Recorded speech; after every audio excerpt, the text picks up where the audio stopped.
So we have our next panel, and I'd like to introduce the moderator for this panel. It's my deep pleasure to introduce Dr. Natalia Linos, who is a social epidemiologist and the executive director of the FXB Center here at Harvard. She has over 15 years of experience working at the global and local levels on some of the most pressing public health challenges of our time, from climate change to systemic racism.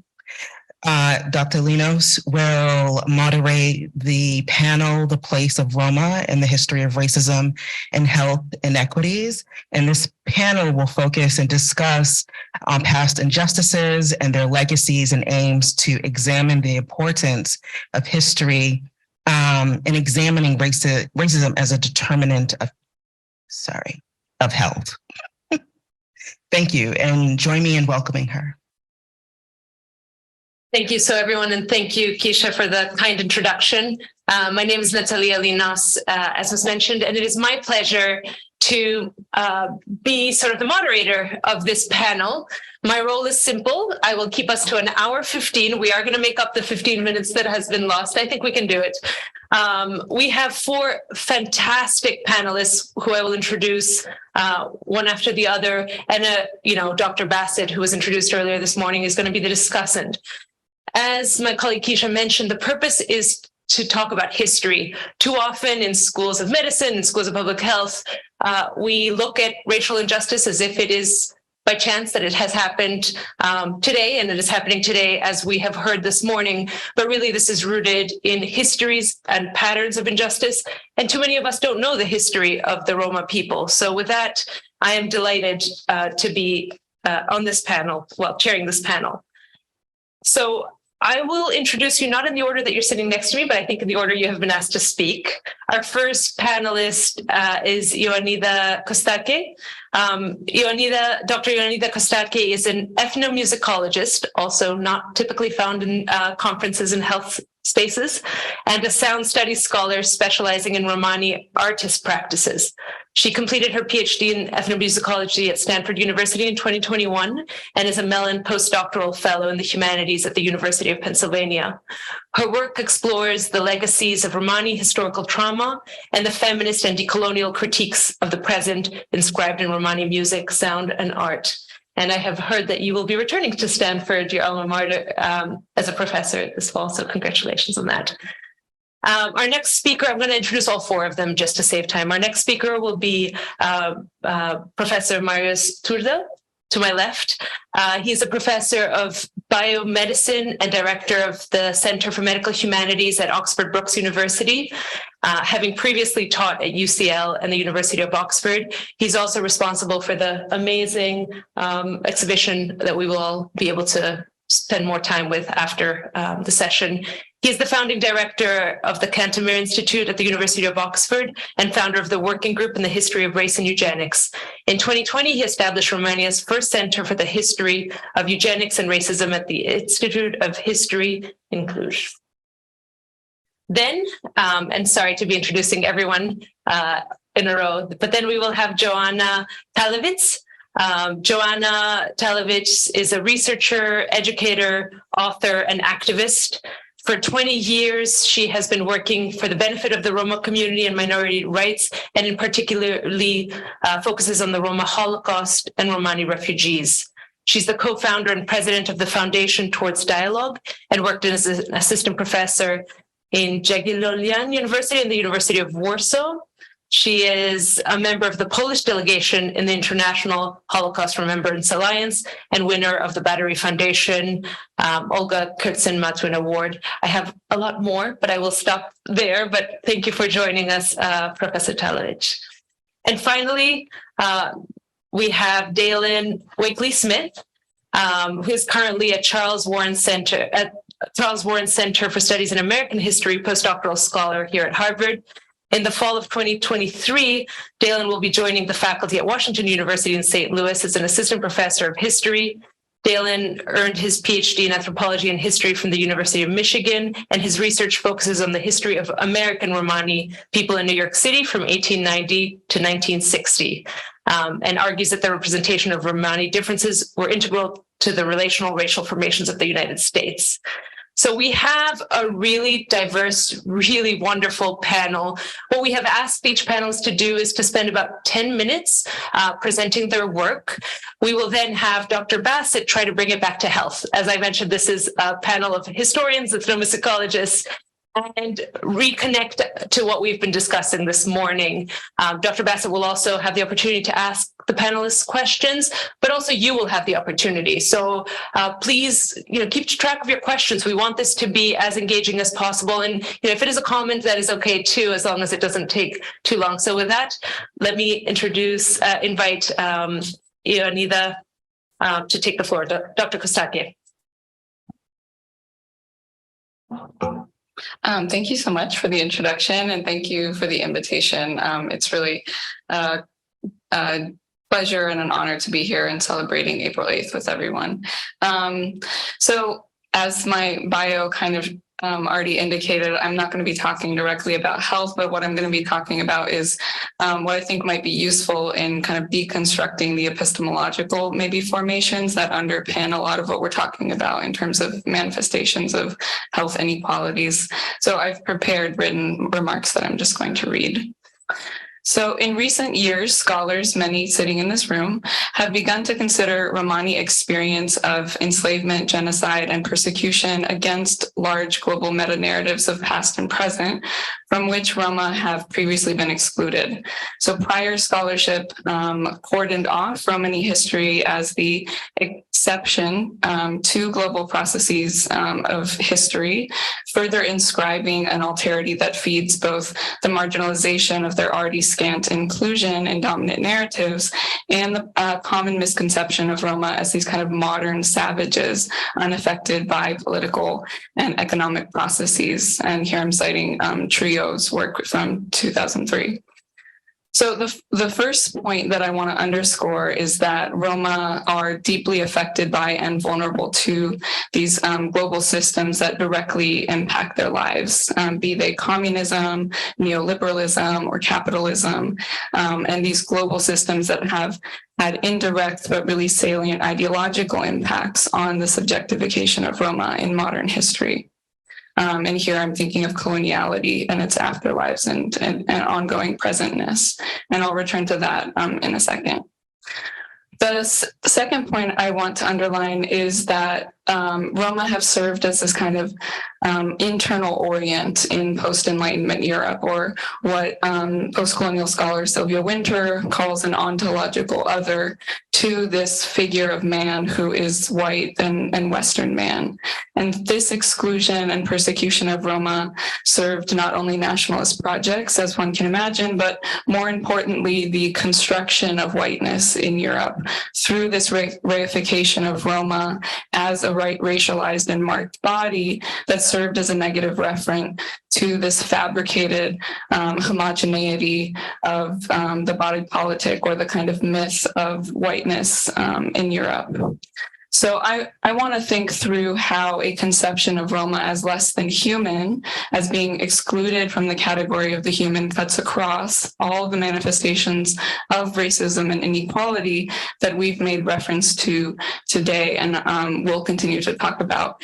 And these take the form of enslavement, genocide, and ongoing discrimination. So there are a lot of kind of different terms we can use to start thinking about how Roma are more precisely imbricated in these processes of subjectification. One term from Walter Mignolo is called this colonial matrix of power. This word coloniality gets a little bit sticky, of course, when we start to think about what this means for a minoritized and racialized community like the Roma, whose persecution kind of exceeds the bounds of traditional conceptions of colonialism as conquest. So I opt for Denisa da Silva's term raciality and the articulations of raciality. In either of these frameworks, these scholars describe how racialization is fundamentally dehumanizing. It's a dehumanizing ideological problem that requires a kind of delinking from these particular frameworks.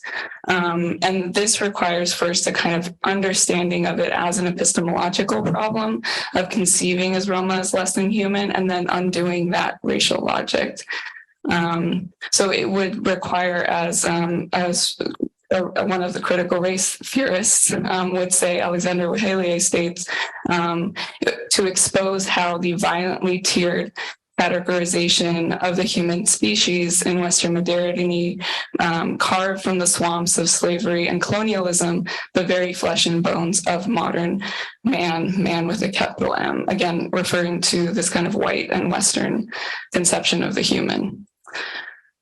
So the recognition of this kind of crucial role of Roma in these racializing assemblages are imperative in order to not only repair the kind of alienation of Roma from the category of the human, but also to contribute to kind of more nuanced understandings of race and racialization in Europe and beyond. I was going to talk a little bit about the way in which Roma were treated during the COVID-19 pandemic and how that treatment and the discrimination that they faced really mirrored very much the treatment of Roma before the Holocaust in Romania, particularly around the typhus epidemic. I'm going to skip through that in the interest of time and just say briefly that there was this very strong analog between the way in which the pandemic was leveraged to kind of treat Romani people differently during the pandemic in terms of cordoning off Romani communities, access to healthcare, things like that, that mirrored the ways in which Roma were treated in the typhus epidemic, and then again contributing ideologically to their genocide in the case of the Holocaust.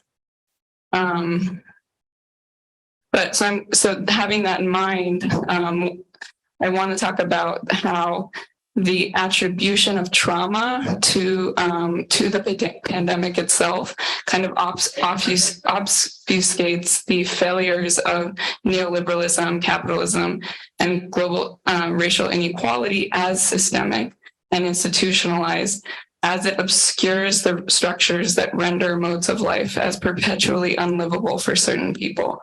And so here I'm drawing on Fanon's notion of sociogeny, that race is something that's socially produced. And I think that helps us to kind of understand that the racialized subject is fundamentally vulnerable, something that Alexandra also talked about, or affectable, to use De Silva's term.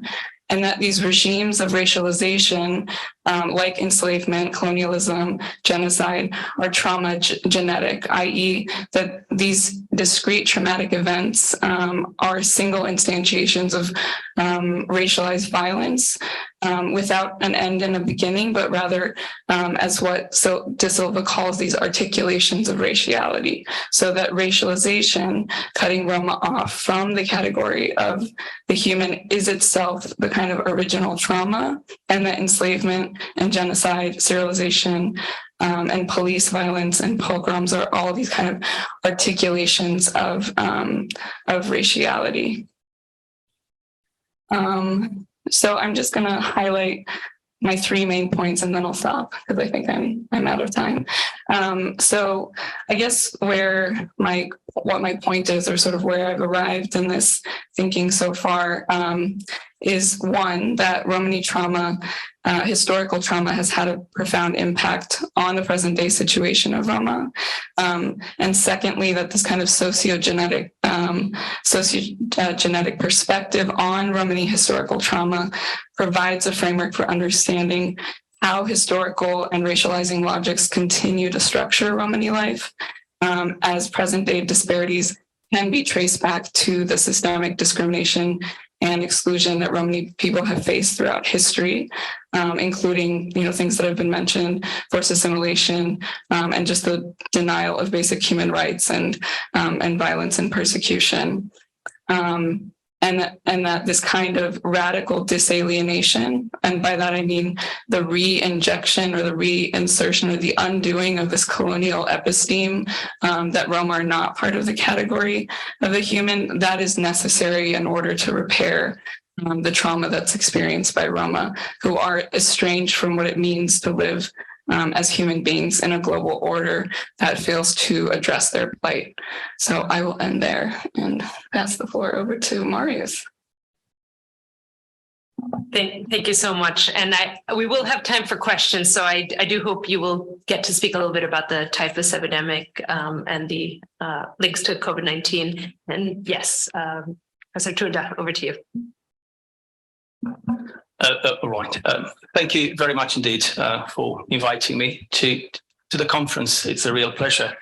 And on a number of sort of levels, one has been pointed out that we can't understand health inequalities today unless we understand the racist edifice from which they draw sustenance, and kind of their life comes from that extraordinary, complex historical phenomenon that we built since the 16th century. And I want to add to that we can't understand health inequalities today unless we understand the eugenic world from which they emerged. So this is a complement and a complementarity, as it were. But I'll say more about eugenics later. Now, I have only 10 minutes and I want to say something about the history of the Roma.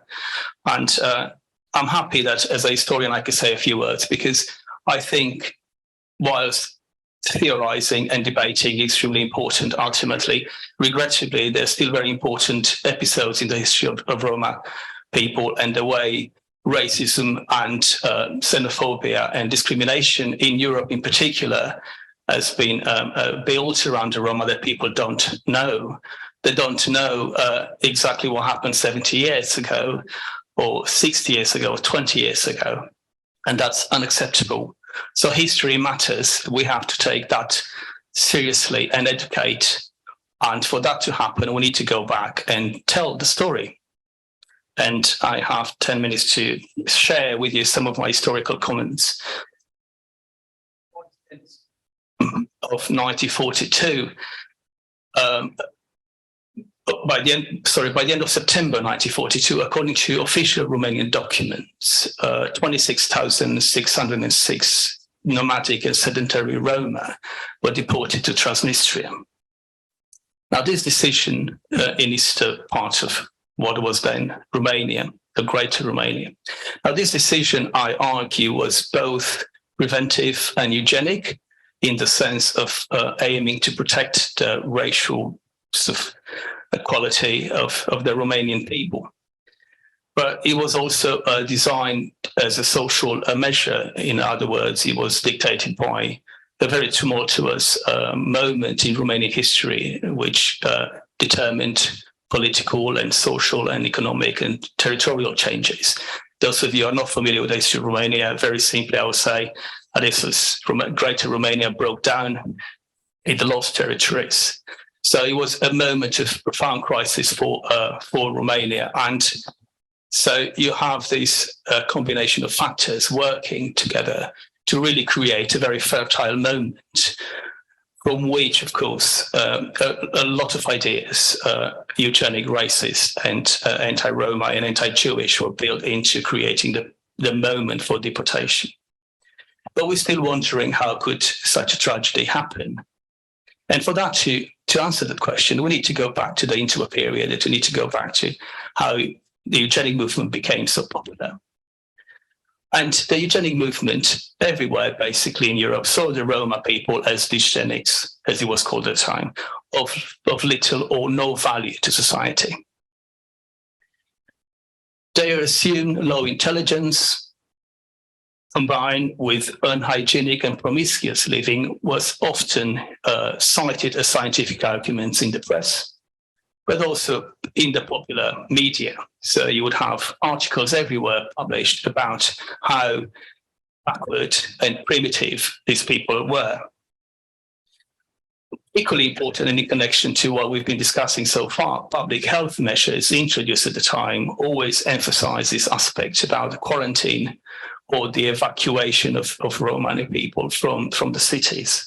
And these measures were proposed throughout the 1930s. So if you look at a number of countries, starting with Germany all the way to Bulgaria, you could see these public health measures introduced or proposed to be introduced, targeting directly the Roma people. The pathologization of Roma people dovetailed, and that's another point I want to raise, with the eugenic and racist rationalization of their so-called innate predisposition to violence, their indolence, and their cultural inferiority. And one important argument here is, of course, the popularity the inborn criminal, the inborn Roma criminal had amongst elites in East Central Europe, and not only. And we don't have time to discuss this, but I mean, those of you who have read Cesare Lombroso will know immediately there is a special chapter dedicated to the Roma race in his book, where he actually decries very clearly how it degenerated to the ultimate criminal. So in this way, eugenic unworthiness and a very deceptive, what I call social performativity, characterized the representation of the Roma people as undesired and unfit for modern citizenship. With much racist intentionality, the eugenic contempt of the elites and the authorities was written into every encounter with Roma. And by the early 1940s, it basically provided the justification for their deportation to concentration camps, and in the case of Romania, to their deportation to Transnistria. Now, to assume, as many Romanian historians still do, that there was no official anti-Roma racism during Ion Antonescu's regime is not only historically inaccurate, but actually it is an insult to the victims, to the Roma victims of the Holocaust. As elsewhere, apologies for this under mic, to be honest. Blood, understood as the biological inheritable bond that connects current and preceding generations of Romanians, was appropriated to perform a political function, basically to turn Romania into a racial state. To be considered Romanian by blood, and this worked in a number of other countries in the region. We have similar examples in Hungary or Croatia or independent state of Croatia, meant basically that you belong to the dominant ethnic nation. The Roma, and this is where the racial research came in and the eugenic research, were considered not to be of the same blood. Notwithstanding, of course, the fact that they spoke Romanian language and they were religiously similar to the Romanians. They were Greek Catholics or Orthodox. Nomadic Roma in particular were considered to live outside the Romanian national community, literally. They lived outside. While sedentary Roma were considered to be a miscegenation threat to the nation. Their body, as we heard, racialized as inferior and contaminated, and their behavior characterized as socially maladjusted. Therefore, their deportation to Transnistria was not just a random act of social prevention dictated by the war, as Romanian historiography argues, but a carefully orchestrated and choreographed act in the unfolding of a racist and eugenic utopia. Alas, as we heard this morning, in the previous panel, racist and eugenic tropes against the Roma did not disappear under communism and have since, in a way, become ingrained in the overall perception of the Roma, tangle up in insulting ways they continue to be described to this day. But this was widespread, we could see during the COVID pandemic, and we heard Ioanida mentioning that from the outside, basically, of the pandemic, the Roma were ascribed a very specific ethnic pathology derived from their assumed cultural specificity.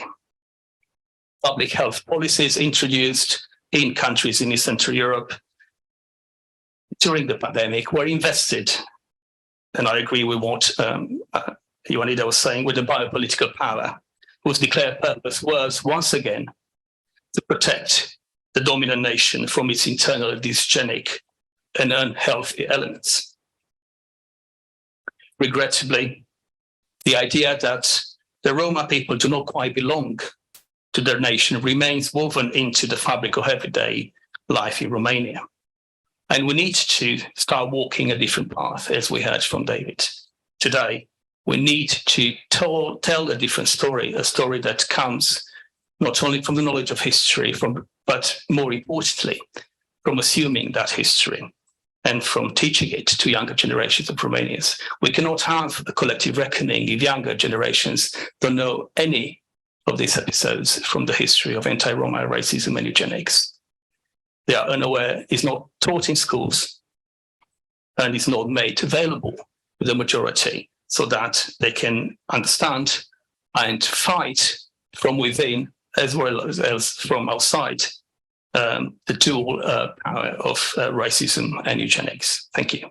Thank you so much, Professor Turda. And I know 10 minutes is not enough for a history lesson, but it was fantastic. And from blood and bodies to now your talk, Professor Joanna Talewicz.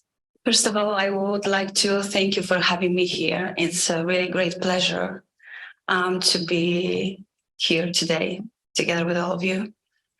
And as Professor said, it's very, very difficult to speak in 10 minutes, to having 10 minutes and speak about the history. So I also try having this 10 minutes to combine present event with the historical event, actually events regarding Roma.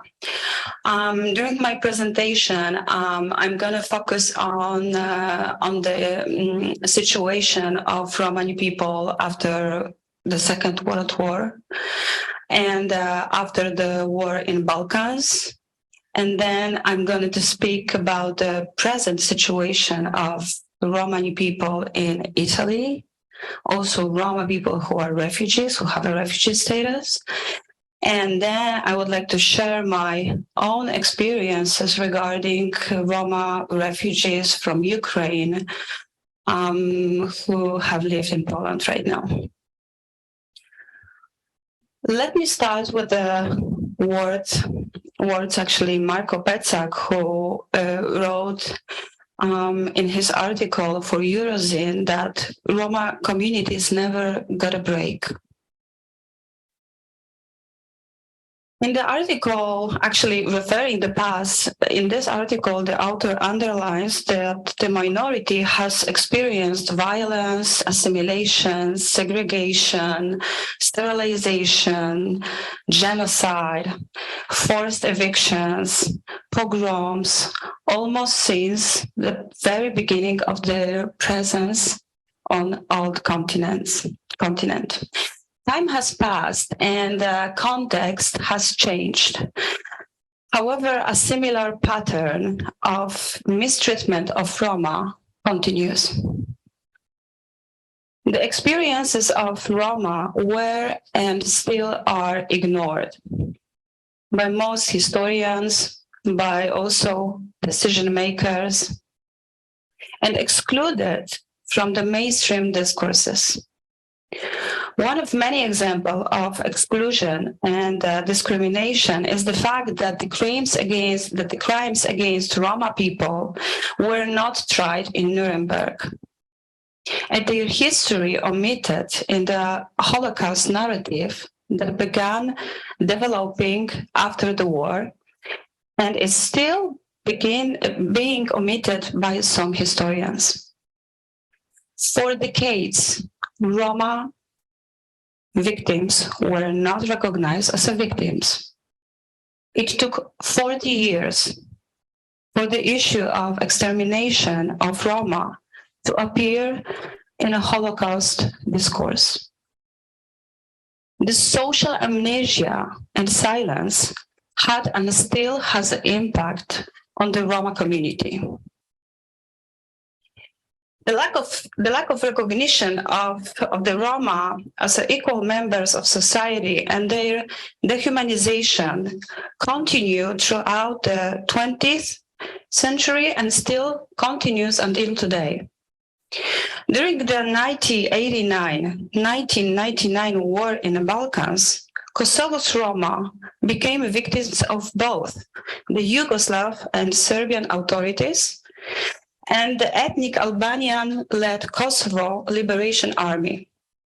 Roma people were victims of torture, murder, rape. Their homes were vandalized and robbed. They were also discriminated against during the distribution of humanitarian aid.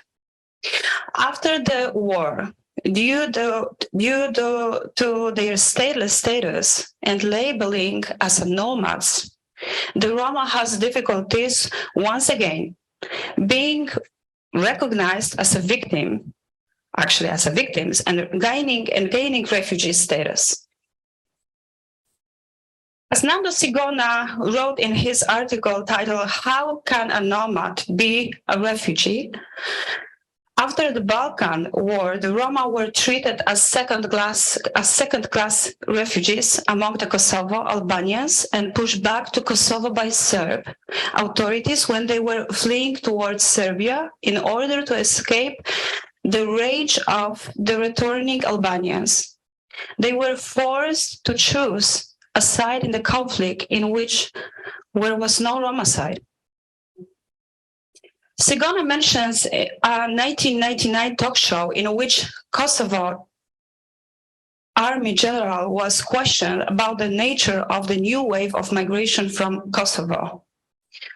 He replied, warning the Italian audience, "On those boats," he said, there are bogus refugees who want to take advantage of our generosity. They pretend to be Kosovians, but they are nomads. The general's warning also sums up the Italian approach to Roma people. In Italy, the issue of Roma is reduced an issue of nomads. This means that the question that the wider populace, the authorities, and most of the activities pose themselves is how to deal with this socially unadapted nomadic population whose traditional indigenous lifestyle is incompatible with the conditions set by modern European society. According to European Roma Rights Center, the nomad theory is used time and again as the justification for excluding the Roma from the responsibility for decision-making normally afforded adult human beings. I must suggest there are two more points following Sigona implied in the general statement. Firstly, it is implied that the Roma, being nomads, cannot be refugees due to some sort of structural and logical conflict. Following this logic, the term nomad implies being without a homeland or a fixed residence. If that is the case, how can nomads be refugees? Given that the idea of refugeehood is linked to the forced migration from one's own home. Secondly, they are stereotypically considered liars. So how could they be trusted when describing their status as refugees? One of the consequences of these labels was the unfair treatment of Roma in comparison to other Kosovo displaced people. In 2008, the Italian Prime Minister Silvio Berlusconi declared an emergency, so-called nomad emergency, that led to the creation of ethnic databases held by policy officers, which included Romani children, census of all Italian Roma, and development of troops to crack down on so-called gypsy criminality, forced evictions and resettlements, and the creation of new segregated camps. As the Shoah Foundation wrote, today in Italy, 40,000 Roma, it means 1/4 of their total population in the country, live in the nomad camps, which were established after the emergency decree of 2008. And behind me, you see the photos, which I took in 2018 when I had a guest lecture in University of Rome. It took me around 40 minutes to reach this place. And I found more than 1,000 people who live without water, electricity, who are surrounded, as you see, by tents, and who are very far away from the rest population. Nearby highway, without access to the institutions, stores, or without any contact with the non-Roma population. They have no chance to be integrated. They have no chance even to be close to the school. And they suffered because of the forced evictions they faced so many times. The final report of the survey on the condition of Roma in Italy, which was published in 2011 by Senate of Italian Republic, we can read that after arriving in the country of nomad camps, many Roma people who had lived settled life in Yugoslavia for centuries had to re-gypsify themselves in the Western style. Short of becoming nomadic again, this meant living in a camp without sewers, in caravans, or in shanty towns. Not only were these Roma people thus forcibly made to correspond to the current stereotype of the formerly nomadic and now urbanized, let's say, gypsy, but they are modernized the cliché to many contemporary Italian. Roma are, by definition, the inhabitants of dilapidated camps. This shocking reality that we witness today is not a new solution. As Sharp Foundation wrote, after the Second World War, nomad camps were the result of marginalization of the Roma by the Italian institutions. In some Italian cities, the local authorities established these camps as a part of their post-war housing policies. The Italian government promised to close the camps in its 2012-2020 national strategy for the inclusion of Roma connected to the European Union policy towards Roma minority in Europe. In practice, their version of inclusion means that the authorities began demolishing camps and evicting families without providing them with alternative accommodation. This, according to the latest field research conducted by European Roma Rights Center from January 2017 to March 2021, Italian authorities have carried out at least 187 evictions of living places inhabited by Romani people, affected more than 3,000 people who were in more cases made homeless or otherwise put in an unstable housing solution without any respect for the protection prescribed by international standards. Today, we face very similar situation in Poland. I'm not talking about the camps, but I'm talking about their status as refugees. It was mentioned that I run the organization Towards Dialogue since 2012. But for last 1 year, we have been supported Roma refugees who had and still have, unfortunately, many problems regarding the access of very basic services like transport or accommodation. Roma people and women, especially women, children, even infants, weren't allowed into refugee shelters.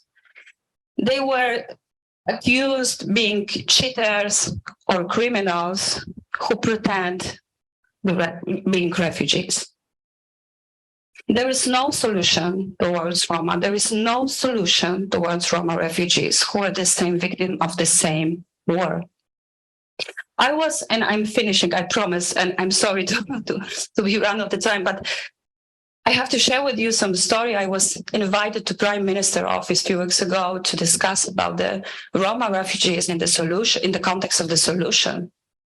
And I was asked by one very important decision maker, why Roma people who are the refugees are so unhappy.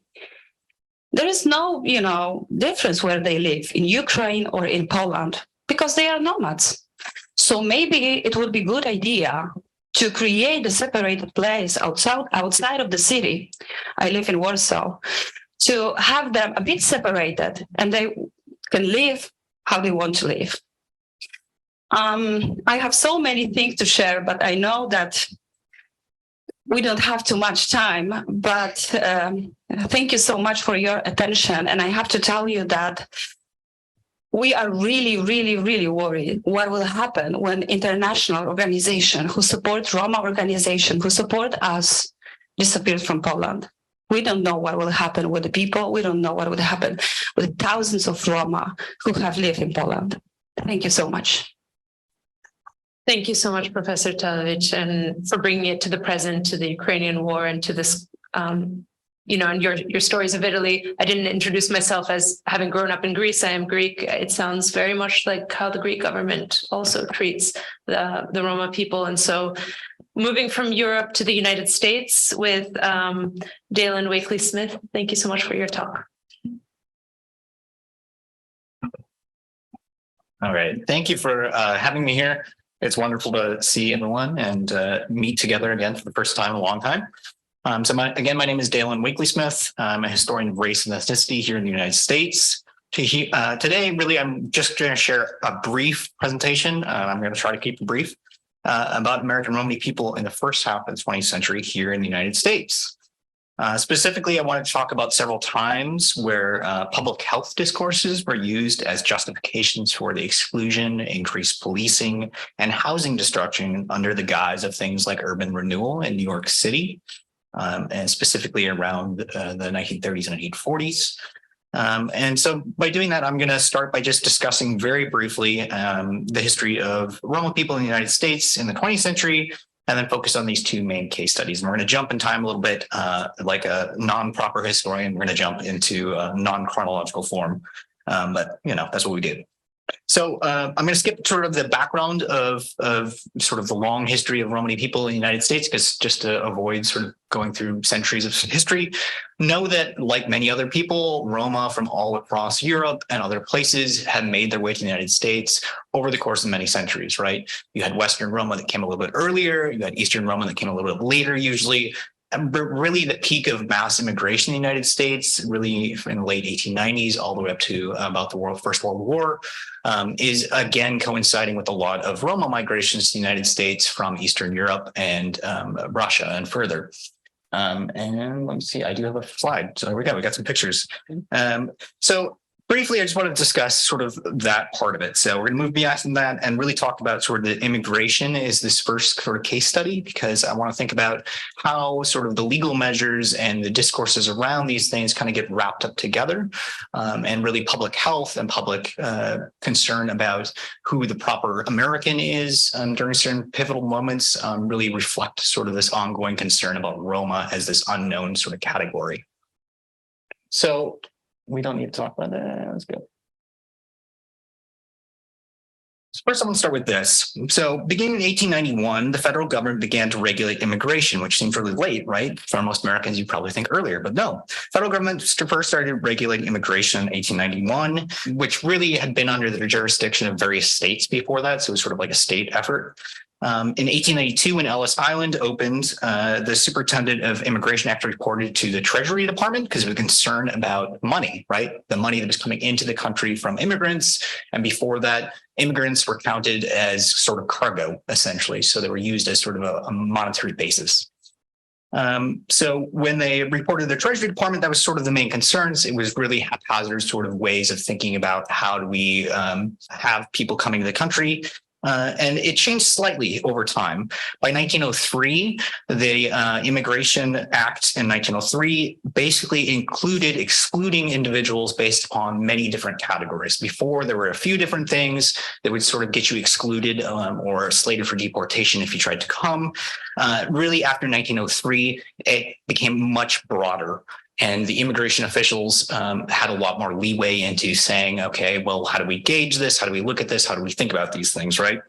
So this is all just sort of background that gets me to this first case. And this first case starts in 1904.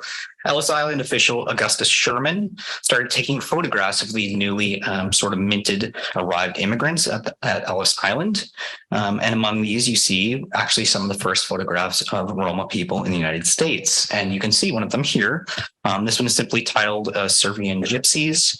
Now, this is not unknown to most people who have probably focused on this stuff or are sort of aware of Romani history in the United States. This is our pretty famous image. But really what happens through these images is we actually are able to kind of understand and deconstruct the history of these specific people and be able to understand kind of what happened to them.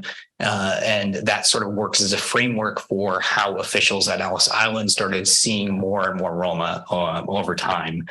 So as we see, these people right here, the Stanoviches, who independent researcher Louis Costache gathered, they're the Stanoviches, and they were excluded in 1904 on the grounds of likely to become a public charge, even though they had with them a large sum of money and papers which proved that they had family waiting for them actually in St. Louis, with work likely happening for the World's Fair that was happening that year.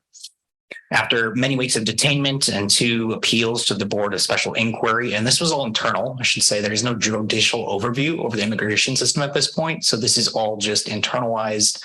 They go through a special inquiry board, which is literally 5 feet away from, where the cages were. So I have 5 minutes left, so I'm going to go really quickly now. So essentially, I'm going to lose that part of it. But essentially, what happens is these Stanoviches, this family actually is remarkable. They actually fight their deportation, which shouldn't be remarkable, but is remarkable only in the fact that the federal government actually has the documents, so we can have an actual discussion about what was being said about these people and what was sort of discussed by themselves. So they hired 2 private attorneys. And they brought those attorneys in with basically personal advocates to these Board of Special Inquiry. And what happens is the appeals agent stated, quote, "This class of immigrants, as a rule, are likely to become a public charge, and they are wandering professional beggars, fortune tellers, and on the whole, very undesirable for admission to this country." The private lawyer actually jumped on this, and he said, quote, "There's nothing in the law prohibiting gypsies, whatever that term signifies, from entering this country. The law does require the exclusion of, quote, professional beggars, but these immigrants are neither gypsies nor beggars. There's not the slightest evidence in the case to support the statements of the inspector." And again, remember, they came in with actually thousands of dollars and lots of luggage, lots of things. They were planning on moving, right? They were planning on moving their community here. And so, again, the likely to become a public charge is sort of this fungible clause that they use throughout time. So a little bit later, we're going to jump ahead in time here. So by the time you get to New York City in the 20s, 30s, and 40s, you have large communities of Roma that have made their way through sort of this detainment process. So it catches some people, right? But there's ways through this. As we know, there's actually large amounts of Roma that make it into the United States, coming from Mexico, coming from Canada, coming from other places. So if they're not stopped in Ellis, there's other ways they can get around it. Strategic, right? As they're doing this, New York City becomes a really important place for a lot of Roma because there's a large amount of opportunity for them to interact with many different people. There's a large amount of opportunity for them to travel different places and sort of work with each other and start forming networks, right? So they start forming networks throughout the United States of these different communities of Roma. And as you see, they start to unfortunately draw the ire of the infamous sort of New York Police Department, who becomes really interested in sort of these people as individuals who potentially could become sort of problems, right? And so they frame this in many different ways. So briefly, I'm just going to talk about sort of this one incident which happens in Masbeth, Queens in 1938. So in Masbeth, Queens, there was this large community of Romanian Roma that lived in a place that newspapers at the time would call Gypsy Town or Hollywood, for the fact that it was sort of this exotic, quote unquote, place. And so what happens is over time, the Roma that lived there And this is a community of several hundred and had been there for a long time. They draw the ire again of the NYPD and these community organizations who start to say, well, they're dirty, they're diseased, they're all these other things. And they again use that as sort of the rationale for the reason that they're sort of targeting them. So the title of my talk, which I didn't get to, is actually drawn from 1934 when Jacob Friedland, who was the president of Mazbeth, quote, Civic and Improvement Association, stated, quote, the gypsies must go. They're a menace to the health and peace of the community. They live in squalor and distribute this condition throughout the community. Now, again, remember, this is 1934. This is the midst of the Great Depression in the United States. And if you go and look at images from this period, if you look at places in Brooklyn, which are now hipster zones, right, they're shanty towns, right? They're Hoovervilles at this point. So the idea that somehow these people's living conditions are any different from a large proportion of the community is quite interesting. And we actually have documentation of that too. So I'm going to see if I can get to this because this is the compelling part. So they actually have documents of these places in Mazbeth. And you can't quite tell because it's quite bright in here, but you'll see that in most of these places, they're actually quite orderly houses. They have cars, they live like every other New Yorker at the time, right? And again, these are documented by the New York City Department of Sanitation. And the rationale that they were documenting this is because then they use this as to say that they lived in unsanitary conditions. And unfortunately, what happens is in 1938, the courts issued an ultimatum telling them that they had to vacate their homes after 30 years of being in this place.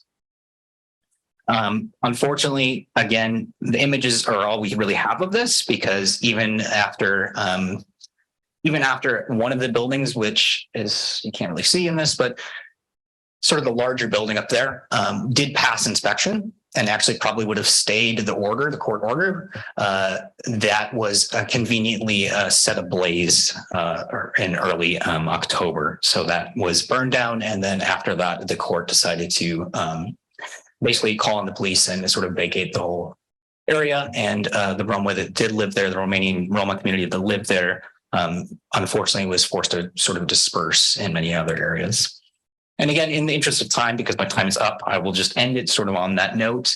That, you know, unlike, and again, I'm not going to try to end on the unhappy note, because of course that is unhappy and unfortunate and terrible, and, you know, is a demonstration of the power of discourse around disease and public health and things that don't need to actually make logical sense. But it's paired with sort of this legal and long-standing discourse that happens as early as 1900, right, in the United States, about certain classes and races of people. But what I will tell you is, right, after Mazbeth gets destroyed, it's not like Roma disappear and they're no longer in New York City, right? They're strategic, like every person, right? If you get forced into your home, you find new places to live. So the happy part about this is that Roma are not silent Americans, as some scholars call them, or hidden Americans, right? They're in New York, they're New Yorkers, they're Americans, they're like all of us. Unfortunately, they face these other sort of histories, which other Americans don't know about, and know that there is this concerted effort throughout time to sort of continuously push them into the margins of society, including here in America too. And I will just end at that note, and thank you very much. Appreciate it. Thank you. Thank you so much. And it's tremendously fitting to move to Dr. Mary Bassett. In the introduction, Keisha mentioned that Dr. Bassett, who's our faculty director, took a year off to serve as the New York State Health Commissioner. But I should also note that she's the only person who has served both New York State and New York City. From 2014 to 2018, Dr. Bassett was New York City Health Commissioner. And so the conversation today, we've heard from Professor Turda too, around how institutions, how public health quarantine in the 30s and also in the US and Europe, and, you know, that role of public health. But as our discussant, please reflect on anything. But I really, given your role leading two really big departments, it was really wonderful to hear. No, thanks. I mean, I have to say, every time Adita raised the sign, all of you in the audience can't see it, 5 minutes remaining, I'd sort of cringe, because this has been such a rich panel, and it really demonstrates how important history is. And in the case of history of the Roma, simply because most of us don't know it. It's not just to widen our understanding, it's simply to create that understanding. So I was just thinking that I wish that somehow we could put some of these papers together, or anyway, everybody should go see the exhibit on eugenics. And the other thing that comes up with your remarks, especially the last conversation that touched on New York, Maspeth is the site of a very large New York sanitation department depot at the moment. So I used to hear about Maspeth as a city commissioner. And of course, many of the tools of public health are tools of the state and are used for the purpose of social control, not only for the purpose of advancing health. We've seen this at our southern border, for example, where a public health edict has permitted the stay in Mexico policy of people seeking asylum in the United States. And we've seen it with the use of quarantine and the notion of who is a source of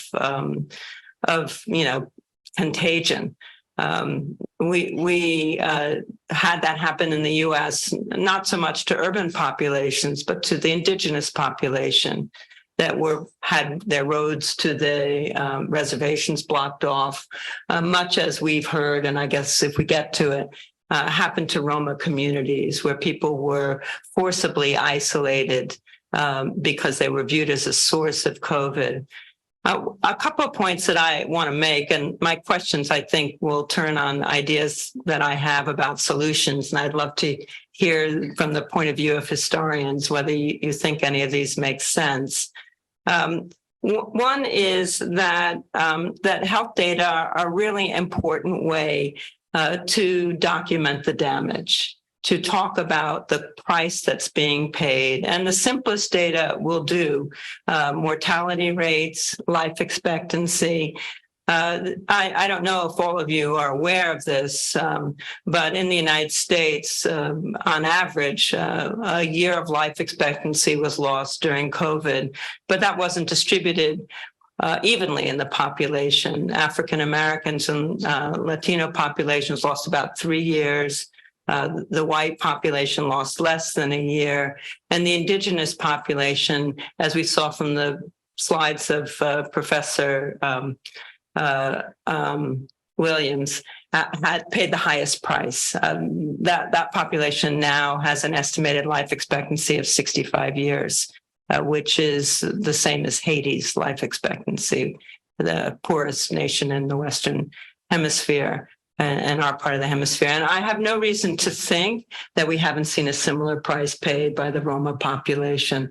But most of the time, we don't have data about what's going on with the Roma population because the data simply aren't collected. So that's one question that I'll have for you. There's always a risk of victim blaming when we collect data by race, ethnicity, because it will show these huge disparities. But at the same time, without these data, we can't make a statement about the impact on life expectancy or the impact on premature mortality. The reason that indigenous, Black, and Latinx populations have lost so much life expectancy in the U.S. is because people died of COVID at much younger ages. And I would imagine that similar things were seen. So I hope that people believe that this is not right, that nobody should be condemned to a shorter, sicker life on the basis of a racialized classification. That's what I believe. So I've always believed that health data can help gather more people to a cause. The impact, as I understand it, and I don't know much of the Roma data, are similar to the kind of gaps that we see in the United States. 10 years shorter life expectancy, infant mortality rates are 3-4-fold higher. It seems to me that these are an important outcome to highlight. The other thing that I heard everybody mention is this idea of racialization. And I think that we should all reflect on the use of that word, because there are, there's a lot of talk about words these days. I get it from my kids. But sometimes the way in which we use words really makes a difference. And this, it seems to me, is a case in which using racialized groups rather than racial groups makes it clear that somebody did this.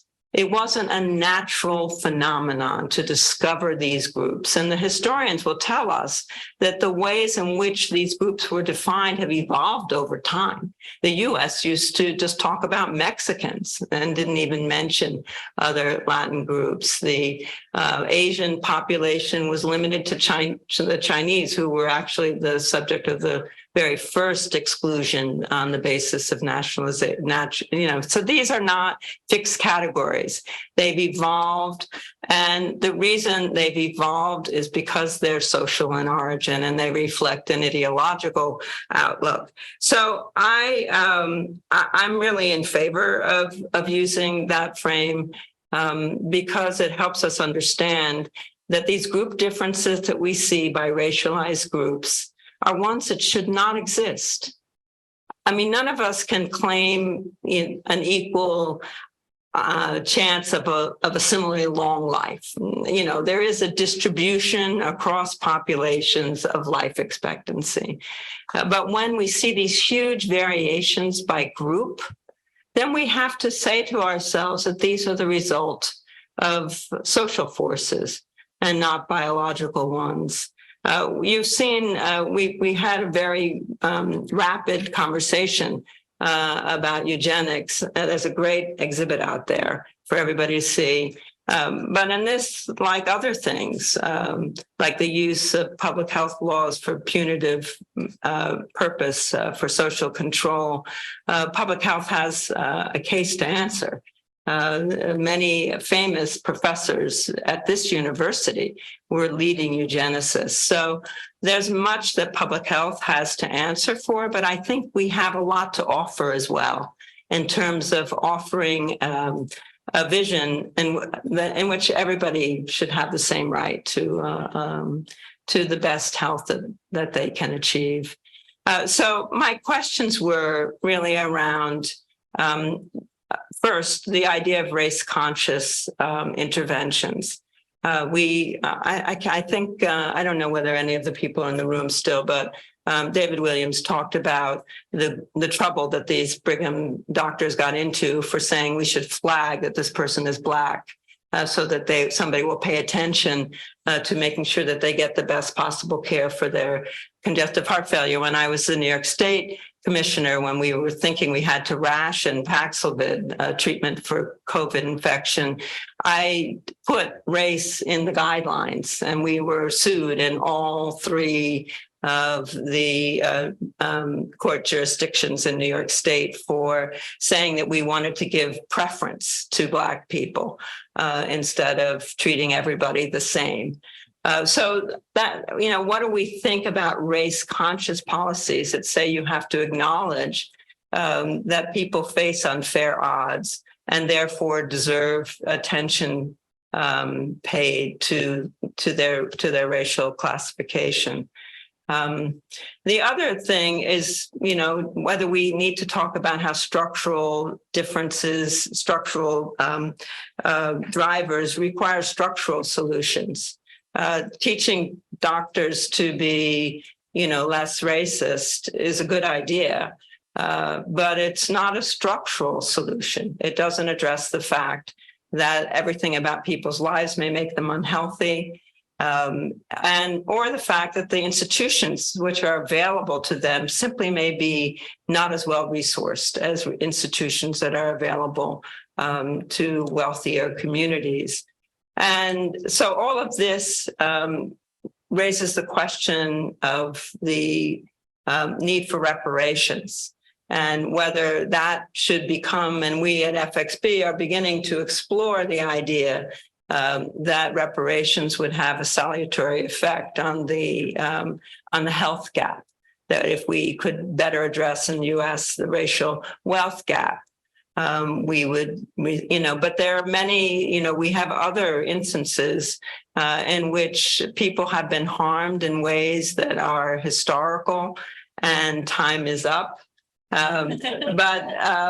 But we can attack these at the individual level. But I would say that the Academy has an obligation to point out that individual solutions will never be enough and that structural solutions are needed. So those are my two questions. What do you think about the idea of race-conscious solutions, meaning that some groups deserve more and reparations? And Natalia, over to you. Thank you so much, Mary. That was fantastic. I will ask anybody in the audience who has questions to line up. That will give me a visual clue about how much time we have. We have about 15 minutes, I think, for discussion. So just line up so that we know if there's like 7 people, we'll go fast. If there's only a couple. But let's start with Mary's question, and I'll actually just take you as we're going down. Feel free to respond specifically to one, both, or Dr. Bassett's comments more broadly. So maybe Professor Turda, I'll start with you, and we'll just go down.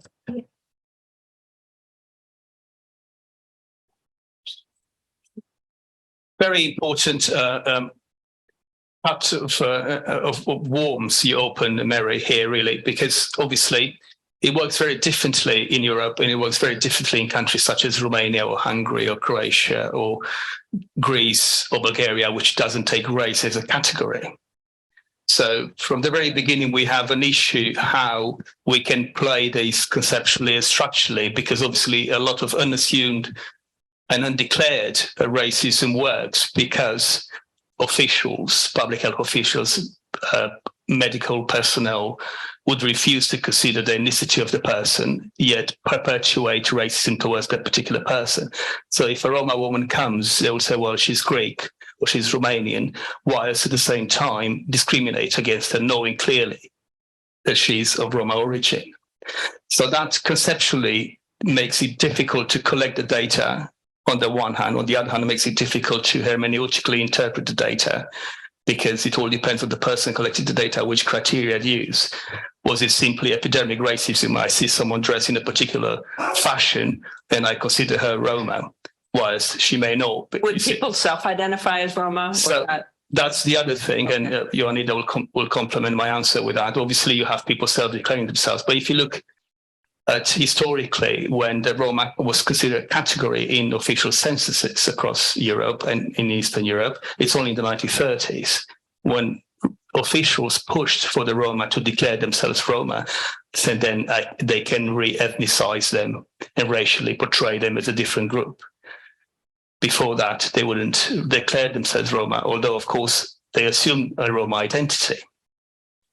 So data you have now from the point of view of public health, and that cuts across epidemiological data, factors related to population vitality, factors such as fertility, a number of children, predisposition to certain diseases, various regional factors are basically all created in a way, kind of, with a hand in one pocket. Namely, they know the terminology, but with the other hand, trying to create a reality which is basically not there because they don't have these categories working in reality.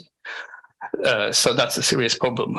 So that's the first answer about how you assume a race consciousness in terms of applying to that. But the word awareness is important here as well, I suppose, in connection to your point, because ultimately, anti-Roma racism is the most pervasive form of racism in these societies. So it's absolutely staggering how immediately someone who's slightly of a different color or wears different clothes or is a woman with many children could be immediately categorized, stigmatized, and identified as Roma without even blinking. So you have such including by liberal people, apparently. Exactly. So, and that, of course, we saw this during COVID. Alexandra provided an amazing example of the Roma woman who was left outside the hospital. But we have so many other examples, actually, where people were taken in, but completely ghettoized or, separated in separate quarantines for the Roma people. And that was just a decision of the superintendent or the person running the hospital. Now, reparation, and I'll finish with that, reparation would actually... in a country like Romania, it's very important, but of course, is it Is it a reparation for slavery? Is it reparation for the Holocaust? Is it reparation for decades of racism and communism? Is it reparation for what's going on now? So how do you historically construe something which is contingent but changes over time in a country that's for half a millennia targeted Roma people?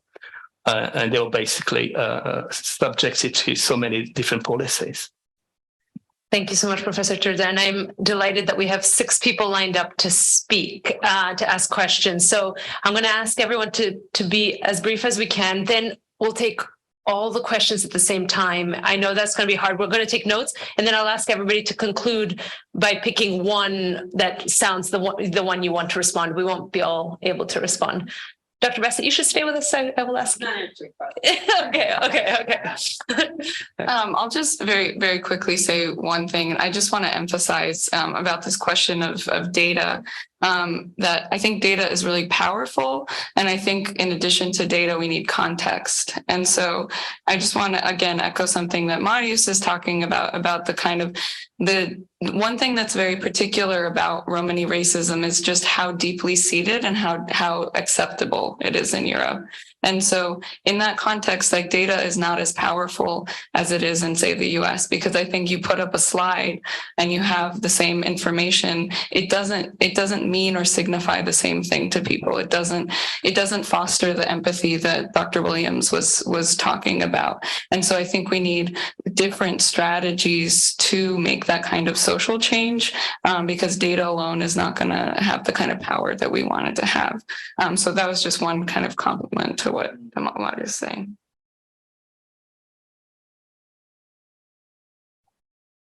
Very quickly from my side, because I have nothing to add, just only one thing regarding the data in the context of Europe, because the lack of data is a really serious problem regarding Roma and future activities towards them and to improve the social situation and the position in the majority societies. The problematic issue is that on the one hand, according to European Union law, it's forbidden to collect data based on ethnic or national roots, let's say. So how we can collect this data? But on the other hand, and it's very often this is like excuse not to collect data, not to publish the more information about the difficult situation. And even today, regarding I'm talking about the situation of Roma refugees, we have just only data in the context of number published by European commissions from, the data were published 1 year ago, and we just only know that around 100,000 Roma left Ukraine, and that's it. And we have no data. So if we have no data, and if we have no document that the problems issue, how we can act, which is we don't exist in the public narrative and discourse regarding reparation, regarding the situation of refugees and so on. So this is also something which we need to discuss in the context of power, or when we talk about the Roma, about the lack of power. So this is and I stop myself because I never finish. And I'll just cede my time. Yeah, that's fantastic. Yes. Yes, and I have failed. My one task was to keep us on track, but I think we'll go in 10 minutes, we need to be done. So that is a request to all of you to keep 30 seconds so that you can actually hear an answer. And I appreciate, go ahead. So thank you, Mary, for reorienting us actually to thinking about the structural solutions. And of course, we have the problem in Europe about, collecting data, but there's also the political will that's lacking, right? Because even where we have data, it's not a matter of, well, we're going to do it for the Holocaust, for slavery. We had something very concrete happen in the Czech Republic and Slovakia. We had involuntary forced sterilization of Romani women. And I can't remember the number, but they got some kind of small amount, some of the women got some sort of compensation, right? So even there, where the opportunity for reparations was, it wasn't brain surgery. You can figure it out. It was a discrete group of people. So there's a political will aspect. And in terms of the other structural solution, we have affirmative action, right? Affirmative action policies that have helped build the Black middle class, that have helped us in so many ways, that have helped white women in particular. And in Europe, it's called positive action, right? And there's this differential treatment for race versus gender. It's okay to have gender parity, but when you start talking about race in Europe or having Roma in positions of power in the government, then we can't come up with the data, right? So that's one of, I guess it's a comment. I was really interested in Dalen's presentation because I live not far from Maspeth. And there's still Roma in Maspeth. They didn't succeed in pushing us out. They're Roma in Ridgewood. So it was really fascinating. And I just wanted to bring to light, I guess I had hundreds of asylum seeker clients, and they're still being treated in similar ways, right? We're still treating asylum seekers like criminals, and not only Roma. They're equipped with ankle monitors as though they're criminals the minute they step foot in this country. And so it's that whole narrative that's playing out again today. So we should talk later. And for Marius, I was wondering if you would incorporate sort of a gender analysis. When you talked about promiscuity, a lot of those notions, right, they're still alive and well today in the way they think about Romani women and hyperfertility and all of that. And that's why you have the involuntary sterilization and whatnot. So you could address the gendered aspect to that, would be great. Thank you so much, Alexandra. For everybody else, please introduce yourselves as you come to, as well as your question. Hi, I'm Maura. I research broadly humanitarian negotiation, and for the past 3 years have been looking at people on the move in Europe, particularly the Western Balkans and Poland. So I'm very interested in historical examples of intersectionality. I was struck by the photos from Joanna of camps in Italy. And you all noted on the panel the similarities that we find across Europe, and those were pretty much established. We know that these camps have existed in Europe for generations, and how governments and kind of structures kind of test securitization policies on populations. And we know in humanitarian crises, when these happen, a lot of these fractures that governments can exacerbate these fractures, for example, during the crisis in Ukraine. So I'm just wondering, historically, since this is a historical panel, where are the successes in terms of intersectionality? Are there any? And what can that teach us for the current moment when it comes to populations who are experiencing violence at the structural level? Thank you. Hello, thank you for having me here. My name is Marian Mandake. I cut out half of my comments because of time. I only have very few comments and 2 public invitations for the US government. Thank you for being with us here today. So the first is in response to Mary Bassett's comments. I think there are 3 main instruments, legally speaking, that we need to focus here in the US, which are highly excluded and sometimes not even understood. The first is looking at the principle of treating people. So differentiated treatment under the case of Slimenos, that's against Greece. Back in the 1990s, it was established by the European Court that there is discrimination either if you treat people in a similar situation in a similar manner. There's no discrimination if you do that.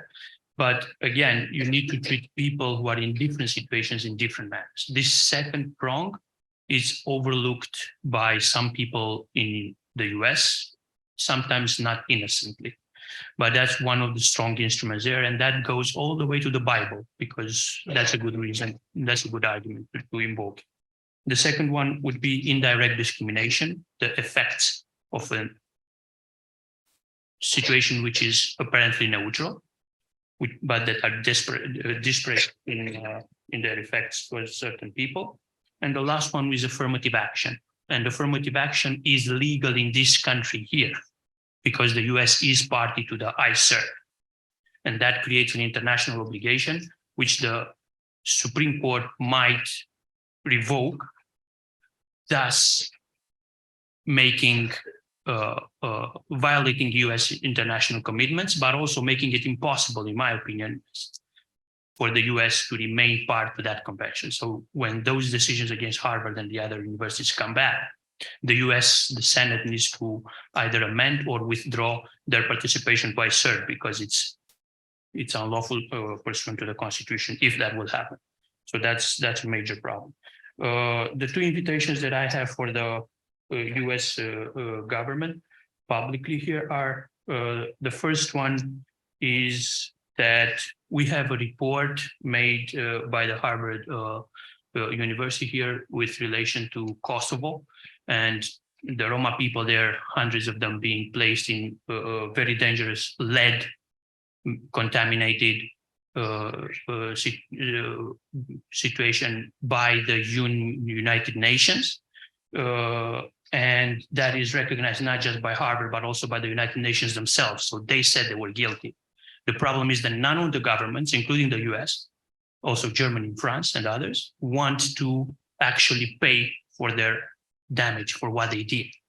So the first public friendly invitation to the US government is if we could work together, because there's a number of us who are very concerned about it. And I would love if we were able to work together to actually make sure that the governments actually pay for what they did, because all the discussions today were about the effects.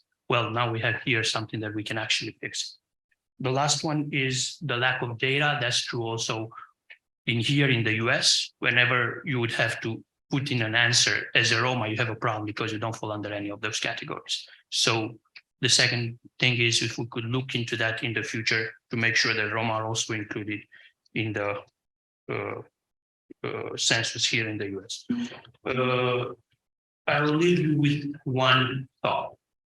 In East Asians versus the UK, the European Court stated that racism can, in certain situations, amount to degrading treatment. The question that I would pose would be, can systematic deprivation of access to health, whether racist or not, amount to degrading treatment and to certain forms of torture, if it's systemic enough, like it is with Native Americans, the Roma, the African Americans, and others? Thank you so much. I haven't been interrupting anyone because these comments are really valuable. I'm looking to Dr. Matake for permission. She gave me till 4 o'clock. So very quickly, yes, please go ahead.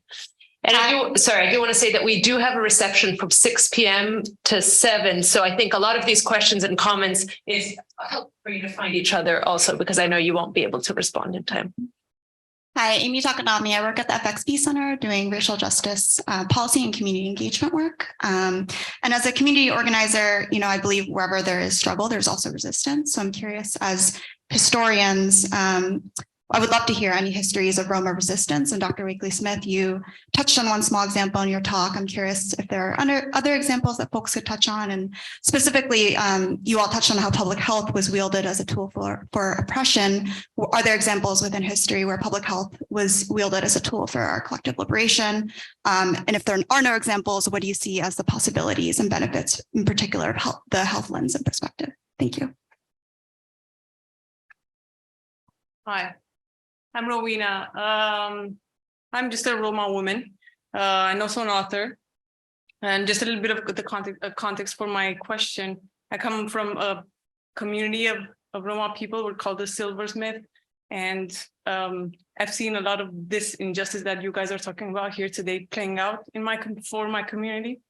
The reason why I wrote the book is because of that, because of all that I'm hearing about today. But my question to you is, because we are very resilient, right? In reality. And for each and every one of you, what is the solution? How can we, me and the people here, use our voices, the ones that we have, the network that we have, to help in the agenda that you spoke about. I would love to hear your thoughts. Hello, everybody. My name is Raymond Marin. I'm her brother, actually. So I'm just a participant. I have an interesting question. I would like to thank very much everybody for the brilliant speeches we had. I was mostly touched by Professor Marius' speech because I remember specifically my godmother, my grandmother, sorry, apologize. My grandmother sharing stories about Transnistria because she was there. And she lost probably more than half of her family over there. But she taught me something. She said, listen, there are only two forces in life for everything you do, love and fear. So my question to you would be, do you think us as human beings, if we look at ourselves as a race, are we any closer to live more from love than fear? Thank you. Thank you so much. So to all six who spoke, so I have heard questions around intersectionality and gender, resistance and love. Dalen, let's start with you. 1 minute each. Okay, 1 minute. So resistance, obviously, I'll start with that. There's hundreds of examples, of course, of American Roma resisting some of these things that are in various forms, right? Certain ways that they sort of dealt with authorities, certain ways that they strategically, discuss these things amongst each other and form these networks, right? I think those are all strategic resistance sort of efforts. And they're here. And I think as a form of existing here in the United States, they're here and they're thriving. I mean, it's hard to, again, for Americans, it's really weird because a lot of Americans just don't know that Roma are here in the United States, but they've been here a long time and they're thriving here, and more are coming because, there are some things about the United States that are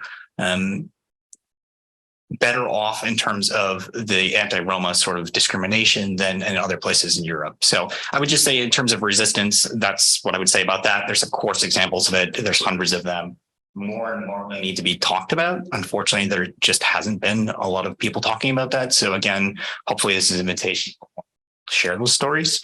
In terms of public health, very quickly, 30 seconds. Of course, there's examples of public health, impacting Romani communities in positive ways. The difference, right, is that I think the discourse around it has continuously remained pretty similar throughout time. Not to be a bad historian, but the changes have been minimal in terms of the discussion about public health solutions for Roma specifically. They haven't changed that much. And that's the part that's sort of disheartening and really compounding the problem more, because there's continuously these same things being talked about. Thank you, Joanna. I can leave the floor because I do. Okay, thank you. Appreciate it. Ioanida.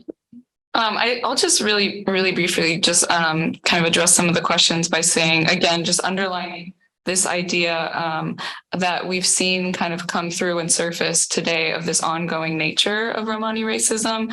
And, even when Dalen was presenting, like Marius whispered in my ear, like, do you see how this notion of Roma as a menace to public health, it really cuts across all of the kind of historical and present day manifestations of racism. And I think one of the strategies, maybe to address a little bit of Rowanna's question, is of kind of like what is there to do. I think what we're doing here today and really identifying these resonances between past and present, I think really points to the latent and then kind of the articulations of racism. And I think being able to point to those things and then be able to kind of like foster this kind of like raising of a collective consciousness around this kind of thing, I think is maybe one of the best things that we can do. And I'll just also add that, in the time that I've been doing this, I'm, in my 30s and I've only been at it for 8 years or something. I really have seen a lot of a change, and that's very heartening, from an activist perspective. And then just again, very briefly, wanted to say that about hyperfertility and Alexandra's question, to just give a short example in Romania. Romania, there was, and I'm sure Carmen Gheorghe will talk about this later. Carmen is the director of a Romani intersectional grassroots NGO out of Romania that I volunteered with for many years when I was living there. And there was this instance of a Romanian politician who publicly stated that he still supports the sterilization of Romani women. And we were talking about this yesterday. And so again, to kind of highlight the point I was making earlier about the ways in which these eugenicist ideologies, they really continue to live on today. And what we saw during the pandemic was really just an example of how times of crises, these kind of creations of states of exception allow for the conditions under which these kinds of racisms can really come to a head. But that doesn't mean that they don't exist. Otherwise, it's the ongoing nature of it that I think is really problematic. And I will stop. I look at the boss there. Okay, well, I do address both the dehumanization of Romani bodies, female bodies, and the control of reproduction in the exhibition and in the talk tomorrow. So I'll rather leave it for a bit later, Alexandra, if you don't mind, but it's absolutely the crux of the problem here. So I completely agree. Related to that wonderful way to end this panel in a kind of poetic mode, I suppose.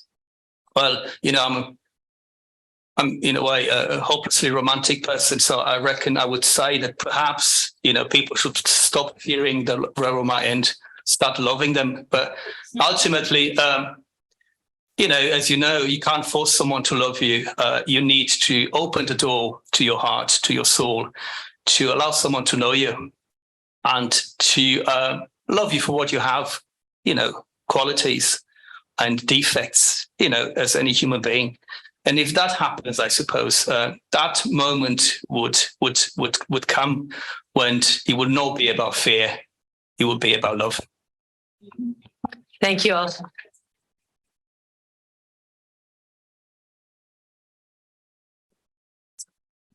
Thank you so much to the panel. I mean, I could stay here for a couple of days just to let everyone know and hear more. But I am going to give everyone, you have a 7-minute break. So you can actually start standing up now as I'm chatting, please. But outside is the Dr. Turda's exhibit, so you can engage with that. Also, Rowena Marin, her book is for sale, and the book is called Who Am I in the World? A Story of Becoming. So please find her book. She will be over by the stand where it is, and have a good short break. And we will see everyone back at 4:10 p.m. Thank you.